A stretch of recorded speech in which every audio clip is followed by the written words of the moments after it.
আসসালামু আলাইকুম বন্ধুরা, তোমরা সবাই কেমন আছো? আজকে আমি নতুন একটা রেসিপি নিয়ে তোমাদের কাছে হাজির হয়ে গেলাম।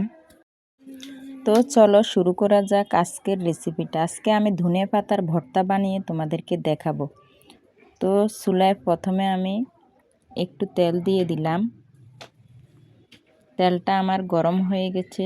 এখন আমি একটু পেঁয়াজ কুচি দিয়ে দেব, তারপর রসুন, তারপর মরিচ, এগুলো আমি একসাথে দিয়ে দিয়েছি। এবার ভালো করে ভেজে নেব।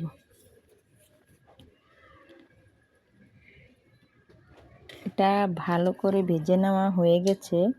এখন আমি ধনে পাতাগুলো দিয়ে দেব। ধনে পাতাগুলো আগের থেকে আমি ধুয়ে কুচিয়ে করে রেখে দিয়েছি।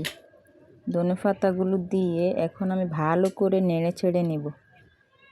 চুলার আওয়াজটা এই পর্যায়ে আপনারা লো হিটে রাখবেন, হাই হিটে দিলে কিন্তু পুড়ে যাবে।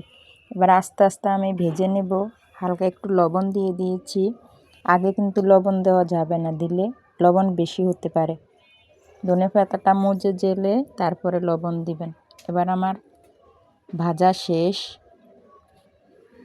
এবার আমার ভর্তাটা পাটায় বেটে নিচ্ছি। শিলপাটায় বাটলে ভর্তাটা অনেক টেস্টি হয়। আপনারা কেউ চাইলে ব্লেন্ডারের ঝালও বানাতে পারেন, কিন্তু পাটায় বাটলে ভর্তাটা অনেক টেস্টি হয়, অনেক মজার হয়। এবার আমার ভর্তাটা বানানো শেষ। এবার আমি পাটায় ভাত মেখে খাবো। আমাদের পরিবারের সবাই পাটায় ভাত মেখে খায়, অসাধারণ মজা লাগে। আপনারাও চাইলে খেতে পারেন। আর যারা আমার রেসিপির এ পর্যন্ত এসেছেন, অসংখ্য ধন্যবাদ। যারা যারা নতুন আছেন তারা আমার চ্যানেলটা সাবস্ক্রাইব করে দিবেন। আর যারা যারা আমার পুরান বন্ধু আছেন তারা লাইক করে দিবেন আর কমেন্টে জানাবেন আমার রেসিপিটা কেমন হয়েছে।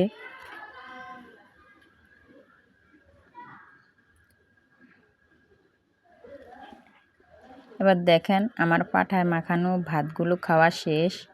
আপনারা চাইলে এভাবে খেতে পাবেন, এভাবে খেলে অনেক মজা হয়।